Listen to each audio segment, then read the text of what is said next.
Higher education commissions. बच्चे ये आपका ना इस तरीके का टॉपिक है कि यहाँ से आप जानबूझकर कुछ भी चाहो, आप यहाँ से कोई क्वेश्चन छोड़ ही नहीं सकते, इतना इंपॉर्टेंट टॉपिक आपका ये है।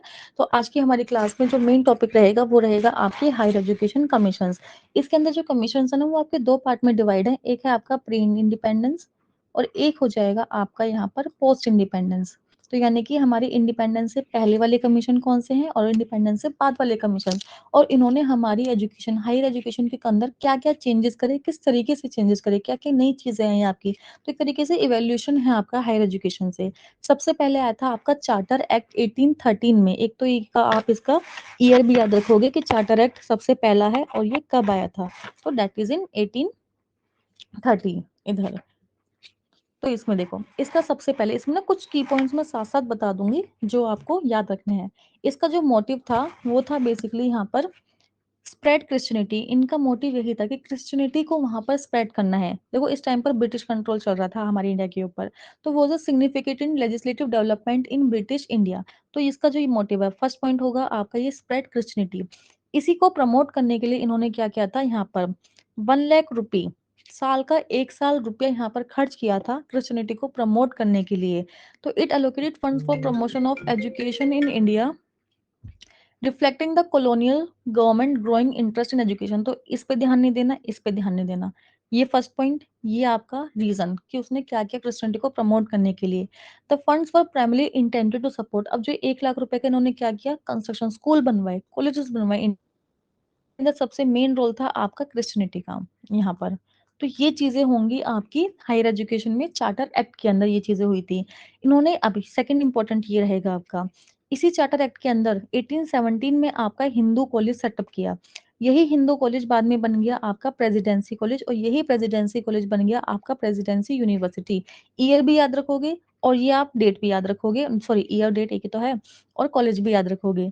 तो this mark the beginning of British involvement in the development of education. अब यहाँ पर ब्रिटिश लोग क्या करने लगे, इन्वॉल्व होने लगे हमारे एजुकेशन के अंदर। डेवलपमेंट तो बेशक हो रही थी, माना चलो क्रिश्चियनिटी वाली ही सही, एजुकेशन तो लोगों को मिल रही थी यहाँ पर, लेकिन ये अपने कहीं ना कहीं क्या कर रहे थे, डोमिनेटिंग पोजीशन को डेवलप कर रहे थे। And it laid the ground work for the later expansion of educational institutions. तो मेनली जो चीज है यहाँ पर अगर हम बात करूँ, इन्होंने 1 लाख रुपया दिया आपके क्रिश्चियनिटी को सपोर्ट कर कर।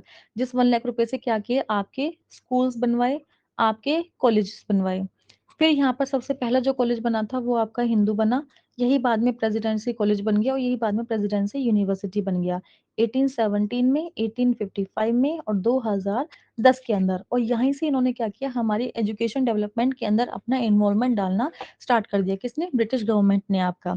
तो this is all about charter act. तो मेन जो रहे आपका 1, 2, 3, ये 3 पॉइंट्स आपके इसके अंदर इंपॉर्टेंट रहेंगे। चलिए नेक्स्ट आता है आपका एल्फिंस्टोन रिपोर्ट। इनको ना याद करने की मैं आपको बाद में ट्रिक बता दूंगी कि किस तरीके से आप ये, क्योंकि आपने सीक्वेंस में याद रखनी है ये चीजें। तो सीक्वेंस में याद रखने के लिए आपको ट्रिक मैं सबसे लास्ट में जब सारे हो जाएंगे तब मैं बता दूंगी। चलिए अब यहाँ पर क्या हुआ आपका, the report was prepared by Mountstuart Elphinstone in 1823। पूरा नेम इसका ये था, मॉन्स्ट्रुएट एल्फिंस्टोन। अब इसमें क्या क्या, एज अ गवर्नर, बॉम्बे के गवर्नर थे, इन्होंने एक रिपोर्ट तैयार करी थी जिसमें क्या था, इसने बात करी, ये है आपका फर्स्ट पॉइंट, वर्निकुलर एजुकेशन के बारे में बात करी। वर्निकुलर एजुकेशन क्या होता है, एक तरीके से आपकी नेटिव लैंग्वेज के बारे में इसने बोला कि नेटिव लैंग्वेज की इंपॉर्टेंस आपकी होनी चाहिए। Elphinstone recognize the need to promote Indian language and culture and suggest the establishment of the network of vernacular school. यानी कि सबकी कम्युनिटी के साथ में उनकी क्या होनी चाहिए, स्कूल्स होने चाहिए। और इसने प्रमोट किया इंडियन लैंग्वेज को कि यहाँ पर भाई उसको नीड है, यहाँ पर उनके कल्चर को, उनकी इंडियन लैंग्वेज को प्रमोट करने की यहाँ पर नीड है। इसलिए इसने क्या बोला, वर्निकल स्कूल्स का इस्टेब्लिशमेंट आप यहाँ पर कराओ। जो रिपोर्ट ने फोकस किया था वर्नाकुलर एजुकेशन के ऊपर, वो एक इम्पोर्टेंट स्टेप था, acknowledging the value of indigenous knowledge and culture, ताकि लोग अपने कल्चर को आगे फॉलो कर पाए। और देखें यहाँ पर इनका मेन था लोगों को पढ़ाना। अगर ब्रिटिश गवर्नमेंट के पास पढ़े लिखे लोग होंगे तो वो उन्हीं के काम आएंगे। अब लोग उनकी कम्युनिटी से पढ़ना नहीं चाहते थे तो इन्होंने दूसरा तरीका निकाल लिया यहाँ पर, एक काम करो पढ़ाओ यार, इन्हीं में ही पढ़ाओ, पढ़ाओ तो सही, हमें लिटरेसी चाहिए अपनी गवर्नमेंट के अंदर यहाँ पर। तो इन्फ्लुएंशन जो रिकमेंडेशंस थी इसकी, influence early efforts to develop indigenous education system in India, providing a foundation for later, ये कुछ नहीं है आपका, इस्टेब्लिश एग्जामिनेशन ऑफिस, ये है इंपॉर्टेंट। ठीक है, सेकंड चीज इसने क्या किया, वर्नाकुलर एजुकेशन को प्रमोट किया, जिसके लिए इसने इंडियन लैंग्वेज को प्रमोट करने की बात करी, उनके कल्चर को प्रमोट करने की बात करी। उसके लिए इन्होंने क्या किया, एग्जामिनेशन ऑफिस बनाया जहां पर एग्जाम होते थे। इन्होंने बोला पढ़ाएंगे जब जब टीचर अच्छे होंगे तो टीचर को भी ट्रेनिंग दो। एल्फिंस्टन कॉलेज भी यहाँ पर बनाया 1835 के अंदर, बॉम्बे के अंदर। तो ये है आपके इंपॉर्टेंट पॉइंट यहाँ पर। फिर जो सेकंड चीज आई आपकी मैक्लोय मिनट 1835 में। The minute was written by, ये इसका बंदा था, थॉमस बेबिंगटन मैक्लोय, 1835 में। अब देखो इसको बोला जाता है मिनट ऑन एजुकेशन भी इसको बोला जाता है, फादर ऑफ एजुकेशन भी बोला जाता है, इंपॉर्टेंट है। Had a profound impact on educational landscape of India during the colonial period. In this minute में इसने क्या बोला, adoption of English as the medium of instruction in Indian schools and law college. इसने काम ही यही किया, इसने इंग्लिश लैंग्वेज को ना सबसे इंपॉर्टेंस दे दी कि भैया पढ़ाई होगी तो इंग्लिश में ही होगी आपकी। मीडियम ही इसने इंग्लिश बना दिया यहाँ पर चीजों के अंदर, स्कूल्स के अंदर भी कॉलेज के अंदर भी, इंपॉर्टेंट। तीनों अब तक इंपॉर्टेंट है आपके। He argued that the knowledge of English would facilitate the spread of western knowledge. यानी कि सेकंड मोटिव क्या था इसका, वेस्टर्न नॉलेज को स्प्रेड करना, उनकी वैल्यूज को शो करना। And which he so a superior, यानी कि सुपीरियरिटी ही आपने इसने किसने दी, वेस्टर्न नॉलेज को, वेस्टर्न कल्चर को प्रमोट करना चाहता था ये। अब इसमें क्या हुआ, Macaulay's views were controversial and sparked a significant debate in India about the choice of language for education. Obvious सी बात है, हमारे इंडिया के लोग तो आज जो इंग्लिश इंग्लिश करते हैं, उस टाइम पे उन्होंने बहुत विरोध किया था इस चीज का कि हम अपनी इंडिया की लैंग्वेज को ही इंपॉर्टेंस देंगे, हम आपकी इंग्लिश लैंग्वेज को इंपॉर्टेंस नहीं देंगे। तो डिबेट हुई थी काफी अच्छी खासी आपकी। His influence ultimately led to the promotion. लेकिन बाद में क्या हुआ, ब्रिटिश गवर्नमेंट चलनी तो पड़ेगी ही उनकी, हम बेचारे क्या कर सकते थे उनके सामने। तो प्रमोशन ऑफ इंग्लिश लैंग्वेज का प्रमोशन वहां पर हो गया, which played a crucial role in shaping the modern education system. तो वहीं से स्टार्ट क्या हो गया आपका, मॉडर्न एजुकेशन सिस्टम आपका क्लियर हो गया चीजों के अंदर। तो देखो चार्टर एक्ट 1813 में आया था, क्रिश्चियनिटी को प्रमोट करने के लिए 1 लाख रुपए दिया गया, जिसके अंदर हमने उस पैसे से कॉलेज बनाया, प्रेसिडेंसी कॉलेज बनाया और प्रेसिडेंसी यूनिवर्सिटी बनाई। एल्फिस्टोन के रिपोर्ट के अंदर इसने आपकी वर्निकुलर एजुकेशन के बारे में बात तो की थी, बेचारा थोड़ा सा सही अच्छा करना चाहता था हमारे बारे में। तो इसने क्या बोला, एजुकेशन को इम्पार्ट करना हमारे लिए सबसे ज्यादा जरूरी है, एक काम करो ऑफिस बनाओ, टीचर्स को ट्रेनिंग दो, कॉलेजेस बनाओ यहाँ पर। तो ये इसने ये चीज करनी स्टार्ट करी। फिर मैक्लोइमनट है, ये बंदा बहुत ही वो निकला, इसका नाम क्या था, फादर ऑफ एजुकेशन इसको बोलते हैं, फादर ऑफ मॉडर्न एजुकेशन इसको बेसिकली बोला जाता है। क्योंकि इसने बात करी कि इंग्लिश लैंग्वेज को अडॉप्ट करेंगे सभी के सभी, आपके स्कूल्स में कॉलेजेस में इंग्लिश ही आपका क्या रहेगा, मीडियम रहेगा, जिसने वेस्टर्न एजुकेशन को इसने इम्पार्ट कर दिया, स्प्रेड कर दिया। और इसी वजह से काफी ज्यादा कॉन्ट्रोवर्सीज हुई थी, डिबेट हुई थी इंडिया के लोगों के साथ, और यहीं से आपका मॉडर्न एजुकेशन सिस्टम की एक शुरुआत हो गई थी। तो ये 3 हो गए हैं आपके।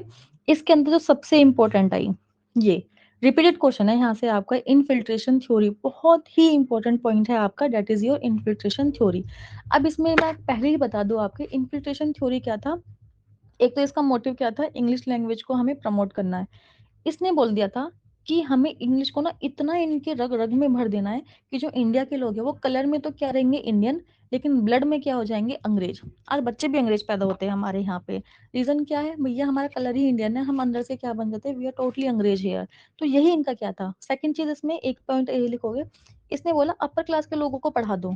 अगर तुमने अपर क्लास के लोगों को पढ़ा दिया ना, तो जो उनके लोअर क्लास के लोग हैं वो उनको फॉलो करते हैं, वो भी आपके अपने आप ही इंग्लिश लैंग्वेज में पढ़ते हुए चले जाएंगे। सिंपल। तो that is only totally about the infiltration theory, means that teaching Indians in English, English ideas culture would slowly spread to Indian society. कि हम इंग्लिश में पढ़ा रहे हैं तो इंग्लिश आइडियाज इंग्लिश कल्चर हमारी इंडिया की सोसाइटी के अंदर क्या होते गए, फैलते गए आपके। It's like introducing English India's education, education के अंदर हमने क्या कर दिया, इंग्लिश को इंट्रोड्यूस कर दिया over the time, making India people more influenced by English values and ways of thinking. अब वो हर तरीके से इंग्लिश वैल्यूज उनको इन्फ्लुएंस करती है, वो उसकी थिंकिंग से उसी की तरीके से थिंक करते हैं चीजों को यहाँ पर। तो यहाँ पर मैक्लोई के थॉट क्या था, teaching in English make Indian and culture, की अगर आप इंग्लिश में पढ़ाओगे तो लोग इंडिया के क्यों इंग्लिश आइडियाज को इंग्लिश कल्चर को भी फॉलो करने यहाँ पर लग जाएंगे। So that is known as your infiltration theory, the most important point of your Macaulay. ये मैक्लोई मिनट के अंदर ही आता है आपका, इसी बंदे ने कि ये काम किए थे आपके। चलिए ये है आपके another important theory, that is your Wood dispatch 1854। अब देखो ये जो नॉर्मल इसका बंदा था उसका पूरा नाम है sir Charles Wood in 1854, year याद रखोगे। ये है इसका मेन क्वेश्चन आता है, who is known as Magna Carta of higher education commission. तो Wood dispatch is known as your Magna Carta. Reason क्या था, इसने इतनी अच्छी अच्छी बात करी, इतनी अच्छे अच्छे काम करे इसने, वुमेन एजुकेशन जिसके बारे में आज तक किसी ने अभी तक बात ही नहीं की थी, इसने यहाँ पर करा। इवन इनकी हेल्प के लिए इसने यहाँ पर क्या करे, गवर्नमेंट स्कूल्स खुलवा दिए आपके, ताकि इनके लिए आसानी हो। इसने नेटिव लैंग्वेज की बात करी कि यहाँ पर क्या होगा, ठीक है तुम इंग्लिश पढ़ना है पढ़ो, लेकिन उनको नेटिव लैंग्वेज भी दो साथ में, इंग्लिश के साथ में नेटिव लैंग्वेज भी दो, जिसको आप बोलते हो वर्नाकुलर लैंग्वेज आपकी बेसिकली।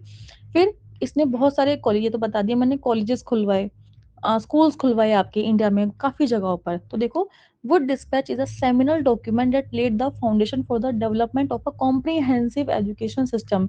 इसकी डेवलपमेंट करी थी आपके कॉलोनियल पीरियड में, किसने, वुड डिस्पैच ने। इसने बोला establishment of a hierarchy of education institutions starting with the primary school and leading to college and university. इसकी बच्चों की स्टार्टिंग करो प्राइमरी स्कूल से, फिर कॉलेजेस से, फिर यूनिवर्सिटीज की तरफ जाओ आप। तो यहाँ ने सीक्वेंस इसने दिया यहाँ पर आपका। फिर इसने बोला importance of vernacular language in primary education. आज भी क्या है, आपका पंजाब में जाते हो 5वीं क्लास तक पंजाबी पढ़ाई जाएगी, लोग मदरसा में जो मुस्लिम्स होते हैं उनको उर्दू में पढ़ाया जाता है यहाँ पर। तो ये क्या होता है, प्राइमरी एजुकेशन के अंदर वर्नेकुलर लैंग्वेज, उनकी जो नेटिव लैंग्वेज है उसको इम्पोर्टेंस रखो यहाँ पर। फिर इसने क्या करा, डेवलपमेंट, एजुकेशन डेवलपमेंट के लिए पॉलिसी बनाई, स्कूल्स को बढ़ाया जाए, कॉलेज पूरी इंडिया के, पूरी इंडिया में क्या करा जाए, कॉलेजेस को बनवाया जाए। Even government school in district for women, इतने पास पास में गवर्नमेंट स्कूल बनाया जाए वुमेन एजुकेशन के लिए। तो इतनी सारी इंपॉर्टेंट चीजें, इसी रीजन की वजह से इसको बोला जाता है मैग्ना कार्टा। का मतलब होता है एक बहुत ही अच्छा सम्मान वाला वर्ड होता है किसी के लिए, रिस्पेक्टेड वर्ड आपका। फिर ये इंपॉर्टेंट, इसको याद रखोगे आप। 1850 ये ईयर आते हैं आपके, इसने इन यूनिवर्सिटीज को सेटअप कराया। बीएमसी 1857 में बॉम्बे, कलकत्ता, मद्रास। 1882 में पंजाब यूनिवर्सिटी, 1887 में इलाहाबाद यूनिवर्सिटी।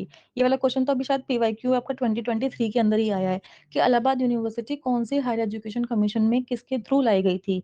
तो 1854 वुड डिस्पैच कमीशन में। Simply Charles Wood 1854, Magna carta क्योंकि वुमेन्स के ऊपर बात करी, नेटिव लैंग्वेज के ऊपर बात करी, कॉलेज स्कूल खुलवाए आपके, वर्निकुलर लैंग्वेज के बारे में बात करी, और यूनिवर्सिटीज आपकी खुलवाई यहाँ पर। So this is all about your Wood dispatch.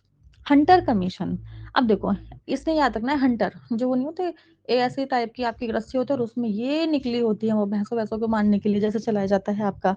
इसने हंटर ने क्या किया, प्राइमरी एजुकेशन, सेकेंडरी एजुकेशन, पहले एक थी, हंटर मार के इसने डिवाइड कर दिया। ऐसे याद रख लेना इसको।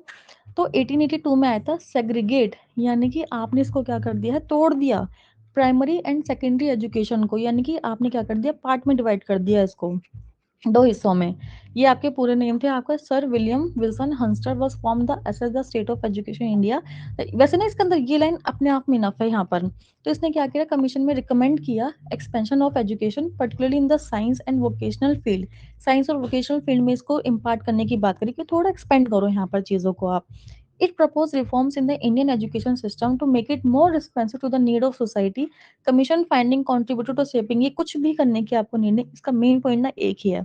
हंटर ने क्या किया, कहता है हंटर चला के प्राइमरी और सेकेंडरी एजुकेशन को अलग कर दिया, सिंपल। चलिए, university commission 1902, the Curzon resolution इसको बोला जाता है, याद रखना। आपके नेम वही लॉर्ड कर्जन 1902। ये उस टाइम क्या थे, वाइसरॉय, सबसे ऊंची पोस्ट ना आपकी ये होती थी उस टाइम पर, वाइसरॉय ऑफ इंडिया। इसने क्या किया, resolution to address the issue faced by university in India under the chairmanship of Thomas Raleigh. यहाँ पर कौन थे, ये चेयरमैन थे आपके। तो ये याद रखना कि यूनिवर्सिटी कमीशन पर वाइसरॉय कौन थे और आपके चेयरमैन कौन थे, दोनों का नाम इंपॉर्टेंट है आपका। इसने क्या किया, resolution aim to improve the governance and particularly in the context of affiliating institutions, कि आप किस तरीके से गवर्न, किस तरीके से एडमिनिस्टर कर रहे हो अपनी यूनिवर्सिटीज को, स्पेशली कि एफिलिएटिंग इंस्टीट्यूशंस किस तरीके से काम कर रहे हैं।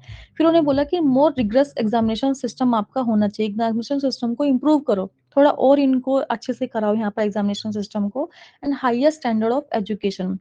Cousin relation played a role in changing the quality of higher education. क्यों, क्योंकि एक तो इसने गवर्नेंस एडमिनिस्ट्रेशन को सुधार दिया, एग्जामिनेशन सिस्टम को सुधार दिया, तो हायर एजुकेशन की क्वालिटी अपने आप में सुधर गई।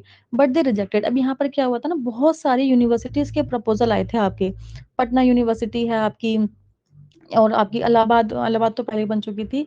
आपकी काफ़ी सारी थी यहाँ पर, ऐसा नाम है आपने याद नहीं रखना है आपका। एसएनडीटी यूनिवर्सिटी थी, वुमेन यूनिवर्सिटी थी, तो इनको इन्होंने क्या कर दिया, रिजेक्ट। तो याद रखना कि रिजेक्शन ऑफ यूनिवर्सिटीज़ कौन सी उसमें हुई थी, यहाँ पर रिकमेंडेशन आई थी, तो यूनिवर्सिटी कमीशन में हमने बहुत सारी यूनिवर्सिटीज़ को रिजेक्ट कर दिया था।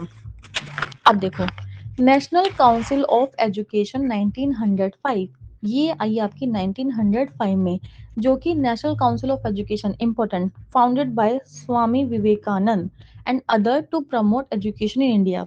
It aimed to modernize and expand the education system with a focus of integrating Indian and Western educational approach. यहाँ पर देखो, उन्होंने वेस्टर्न को बिल्कुल ही खत्म नहीं किया, क्योंकि कर भी नहीं सकते थे। आपका अभी भी जो हमारा रूल था वो वेस्टर्न उनका ही चल रहा था यहाँ पर, ब्रिटिशर्स का।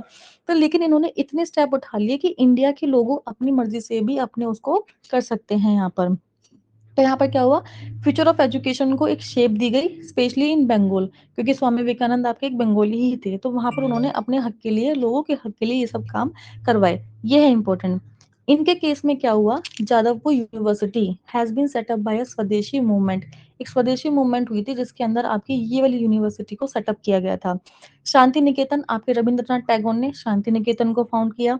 सतीश मुखर्जी ने डॉन सोसाइटी को। तो ये इंपॉर्टेंट है आपके नेशनल काउंसिल ऑफ एजुकेशन।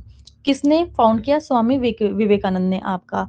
इसके अंदर क्या हुआ था आपके, यही तीन इंपॉर्टेंट, ये तीन और ये तीन इंपॉर्टेंट है आपके इसके अंदर। सैडलर कमीशन, सड़ा हुआ कमीशन, ऐसा नहीं है सैडलर बस नाम है, क्या नाम रखते हैं बेचारे, इसका नाम ही यही था, प्रॉपर नेम कहीं लिखा है इसका, चलो नाम ही नहीं है इसका, हाँ ये रहा, माइकल अर्नस्ट सैडलर। इतना अच्छा नाम है, आगे माइकल और पीछे सड़ा सा नाम रख दिया इसका, सैडलर। 1917 में, ये आपका इंपॉर्टेंट है। Report was publish in 1918, appoint हुआ था 17 में, रिपोर्ट आपकी 1919 में आई थी। ये एक तो ये है इंपॉर्टेंट क्वेश्चन, इसका रिपीटेड क्वेश्चन है। इसको कलकत्ता कमीशन भी बोला जाता है, और सबसे ज्यादा इंपॉर्टेंट है ये वाला कंसेप्ट, 10+2+3, यानी कि आपका 10th तक की क्लास, सेकंड वो क्या बोलते हैं उसको, 10th, फिर सीनियर सेकेंडरी हो गया, फिर आपका हायर एजुकेशन हो गया 3 साल का, 10 से 12 2 साल की, और 10वीं से पहले आपकी वो एजुकेशन। इन्होंने ये कंसेप्ट दिया था सबसे पहले। फिर उन्होंने केप को सेटअप किया, central advisory board of education 1920 के अंदर इसको सेटअप किया।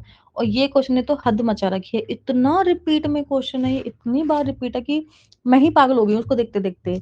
इसमें हमेशा याद रखना, पहले आपका आईयूबी हुआ करता था, इंटर यूनिवर्सिटी बोर्ड। अब नहीं है ये, क्योंकि उसको रिप्लेस कर दिया, उसको रिप्लेस किया है एआईयू ने, एसोसिएशन ऑफ यूनिवर्सिटी बोर्ड। यानी कि जितनी भी आपकी यूनिवर्सिटीज हैं, सबके बीच में एक रिलेशन बना रहे, एसोसिएशन बना रहे, कोऑर्डिनेशन बना रहे, उसका काम होता है एआईयू का आपका। और जो एजुकेशन है ये इसने दिया था आपका, ये कमीशन आपका। The commission report influence the development of educational policies and expansion of educational institutions. इतना कुछ नहीं है, ये है आपका। कब आया, दूसरा नेम, कंसेप्ट, केव, और क्या इसने किसको रिप्लेस किया। बहुत इंपॉर्टेंट कंसेप्ट है, मैं आपको बता रही हूँ। हरतोग कमेटी, यहाँ पर पंजाबी है तो कोई ऐसा लग रहा है, हरतोग कमेटी 1929 में आपके आई। सर फिलिप हरतोग, हमारे यहाँ पे पंजाबी लड़कियों का नाम होता है हरतोग इस तरीके से। Investigate the state of Indian education. अगर मैं इसमें बात करूँ ना, इसमें एक ही वर्ड जहां दिख जाए ना, क्वालिटी, वहां ये वाली कमेटी है। Improve the quality of education, इसके लिए आपकी ये कमेटी आई थी। इतना अपने आप में इनफ है इसके लिए आपको। तो highlighted the need to reform in Indian higher education system including enhancing the role of universities in research and development. हर एक चीज करी इन्होंने जो आपकी एजुकेशन की क्वालिटी को इम्प्रूव कर सकती है। रिफॉर्म्स क्या है होने चाहिए आपके हायर एजुकेशन सिस्टम में, आपकी यूनिवर्सिटीज का रोल क्या होना चाहिए रिसर्च एंड डेवलपमेंट में, यानी कि रिकमेंडेशन की थी lasting impact Indian higher education में क्या होना चाहिए, मॉडर्नाइजेशन, यूनिवर्सिटीज का एक्सपेंशन, हर वो काम करेंगे, बट हमें इस चीज को क्या करना है, इम्प्रूव करना है। हर तो कमेटी के अंदर सप्रू कमेटी, बेचारी, ये 1935 में आई, सरतेज बहादुर सप्रू। इसमें क्या था, ये है इसका मेन पॉइंट, ये दो, ये भी नहीं है, ये वाला है। कॉज ऑफ अनएम्प्लॉयमेंट, इन्होंने ना यूपी में देखी है चीज, कि यूपी में यार मैं देख रहा हूँ बंदे ग्रेजुएशन करके निकले हैं इस साल 15,000 लोग, मैं देख रहा हूँ जॉब के अंदर बंदे आए हैं आपके 700। तो ये इतना बड़ा डिफरेंस क्या था, तो ये था, लोग क्या कर रहे थे, डिग्री के लिए पढ़ रहे थे, डिग्री ली और काम खत्म। बस, हमें डिग्री चाहिए बस, सिंपल सी चीज़। तो इन्होंने यही किया कॉज़ ऑफ अनएम्प्लॉयमेंट इन्होंने यही देखा कि अनएम्प्लॉयमेंट का इतना कॉज़ क्या है, क्योंकि लोग स्किल के लिए काम ही नहीं कर रहे थे, वोकेशनल कोर्सेज़ नहीं उसके यहाँ पे तो तभी उन्होंने क्या बोला वोकेशनल कोर्सेज़ कि लोगों के इंटरेस्ट की हिसाब से क्या किया जाए, उनको एक कोर्सेज़ प्रोवाइड किए जाएँगे, जिसमें उनका इंटरेस्ट है, उसके हिसाब से एक सब्जेक्ट लो, उसके अंदर स्टडी करो आप। तो ये चीज़ हुई थी आपकी सप्रू में, यानी कि कॉज़ ऑफ अनएम्प्लॉयमेंट यानी कि यूपी के अंदर वाला याद रखना, यूपी में जो माजरा चल रहा था आपका। यूपी में ऐसे UP unemployment simple. Abbott Wood report 1944 में वी इनके जो प्रॉपर नेम है ना वो आपको याद करने की जरूरत नहीं है यहाँ पर कि आपने ये याद रखना हो कि A B A Abbott J H Wood आपके ये दो बंदे अलग अलग हैं आपके कभी सोचो बेचारे दोनों जुड़वा हैं ये अलग लगते हैं लेकिन इनका फुल नेम कभी भी नहीं आएगा आपका इसमें जो एक याद रखोगे इसमें एक वर्ड आएगा vocational education it recommended measure for the post-war development of education in India, develop highlighting the importance of providing education to all sections of society and addressing regional disparity. कुछ भी नहीं है भाई बस वोकेशनल एजुकेशन इसने बात करी थी वोकेशनल अबाउट वुड ने कि वोकेशनल कोर्सेज दो कॉलेजेस के अंदर यूनिवर्सिटीज के अंदर जहां पर बच्चा ये जो पिछले वाला वोकेशनल था ना ये इसके अंदर है मेनली आपका वोकेशनल वहां पर अनएम्प्लॉयमेंट वाला ही है आपका ये तो आएगा ही आएगा what the scheme of education 1937 दो और कराऊंगी बस जिसमें क्या था एक तो पहले ही फिलोसफी है आपकी महात्मा गांधी की फिलोसफी जिन्होंने हम बात करते हैं होलिस्टिक अप्रोच ऑफ एजुकेशन यानी कि एजुकेशन में आपने एक भी चीज नहीं छोड़ रही है यानी कि बच्चों की development skill development psychological development meditation यानी कि हर एक चीज से बच्चे को डेवलप करना है आपने तो ये हो गया आपका होलिस्टिक अप्रोच महात्मा गांधी ने ये चीज बोली थी आपके जहां पर उन्होंने एजुकेशन की बात करी प्रोडक्टिव वर्क के लिए भी और उनकी लोकल नीड के लिए भी सेंस ऑफ सेल्फ रिलायंस क्या है अपने आप की इच्छा शक्ति उनकी प्रैक्टिकल स्किल उनके अंदर एजुकेशन के अंदर होनी चाहिए एजुकेशन फिलोसफी आपकी होनी चाहिए इसको बोला जाता है गांधी फिलोसफी इसको बोला जाता है जिन्होंने एक है इंपॉर्टेंट ये मदर टंग की बात करी कि बच्चा अपनी मदर टंग को प्रमोट करेगा उसमें पढ़ेगा ये सेकंड इंपॉर्टेंट पॉइंट इन्होंने बात करी 7 से 14 बच्चों के लिए फ्री एजुकेशन कर दो पढ़ना फ्री अभी याद रखना फ्री एजुकेशन है यहाँ पर कंपलसरी नहीं है कंपलसरी आपकी लॉ के अकॉर्डिंग बनी थी वो तो यहाँ पर सिर्फ फ्री एजुकेशन की बात की गई है आपकी होलिस्टिक डेवलपमेंट चेयरमैनशिप यानी कि आपके जो उस टाइम पर वो थे प्रेसिडेंट थे आपके डॉक्टर यहाँ पर डॉक्टर भी आपके बेचारे को इज्जत कमाई है उसने रख लो यहाँ पे डॉक्टर जाकिर हुसैन यहाँ पर चेयरमैन थे आपके ये इनका नेक्स्ट इंपॉर्टेंट इन्होंने प्रमोट किया बेसिक शिक्षा को नई तालीम बुनियादी तालीम इनके नाम थे अलग अलग और ये था आपका 3R रीड राइट अर्थमेटिक ये आया हुआ है क्वेश्चन में आपका रिपीटेड क्वेश्चन है इसमें से हायर एजुकेशन से बहुत क्वेश्चन बनते हैं आपके इसमें what the scheme of education से तो महात्मा गांधी की फिलोसफी थी गांधी फिलोसफी मदर टंग को प्रमोट किया 7 से 14 साल की एजुकेशन को फ्री दिया होलिस्टिक डेवलपमेंट की बात करी डॉक्टर जाकिर हुसैन चेयरमैन थे आपके बेसिक शिक्षा नई तालीम बुनियादी तालीम 3R थे आपके रीड राइट अर्थमेटिक हाँ ये दो हैं आपके लास्ट जिसके अंदर प्री इंडिपेंडेंस वाले आपके खत्म हो जाएंगे तो ये थी सार्जेंट रिपोर्ट आपकी 1944 में RM sergeant state of university education in India इसने क्या करा improve the quality of university education including faculty development and infrastructure development यहाँ पर इसने बात करी थी कि आपकी जो यूनिवर्सिटी एजुकेशन है ना उसकी क्वालिटी को इम्प्रूव करना है इम्प्रूव करने के लिए फैकल्टी को डेवलप करो भाई जो टीचर हैं उनको डेवलप करो इंफ्रास्ट्रक्चर है उनको एनहांस करो आप यहाँ पर तभी यहाँ पर क्या होगा चीजें सुधरेंगी आपकी इसके अंदर और ये था राधा कृष्ण कमीशन 1948 में अब याद रखना ये जो यूजीसी है ना आपकी यूनिवर्सिटी ग्रांट कमीशन ये पहले आपकी बनी थी Radha Krishna committee university grant committee बनी थी आपकी यूजीसी यूनिवर्सिटी ग्रांट कमेटी इस कमेटी को बाद में बनाया गया यूनिवर्सिटी ग्रांट कमीशन याद रखना तो ऑफिशियली इसको बोला जाता है राधा कृष्ण कमीशन के अंदर ही आपका यूजीसी की डेवलपमेंट हुई थी आपका बेसिकली और किसके थ्रू डॉक्टर RS राधाकृष्णन आपका commission focused on higher education in India particularly university education क्योंकि यूजीसी का काम ही क्या है यूनिवर्सिटी से रिलेटेड उनके स्टैंडर्ड को उनकी क्वालिटी को इम्प्रूव करना याद रखना यूजीसी एक फंडिंग है फंडिंग एजेंसी बोला जाता है इसको यानी कि जितनी भी आपकी यूनिवर्सिटीज है इनको पैसे देने का काम करता है कोऑर्डिनेट करने का काम पड़ता है इसके पास ये नहीं कि किसी कॉलेज को ये बना दे किसी कॉलेज को गिरा दे किसी कॉलेज को भगा दे कुछ भी नहीं कर सकता पैसे देने का काम है इस बंदे का बस मन्ना इस यूनिवर्सिटी का। तो Radhakrishna commission emphasize the importance of the teacher student relationship and the need for a strong academic community। तो यहाँ पर ये यूजीसी की कमीशन की बात हुई, टीचर स्टूडेंट रिलेशनशिप की बात हुई, हायर एजुकेशन की स्टैंडर्ड और क्वालिटी को इम्प्रूव करने की बात हुई आपकी राधाकृष्ण कमीशन में। अब देखो 1947 में क्या हो गया था, हमारा देश आजाद हो गया था, तो यानी कि ये भी आपका बात का ही हो गया वैसे तो। सार्जेंट रिपोर्ट, ये है आपके प्री इंडिपेंडेंस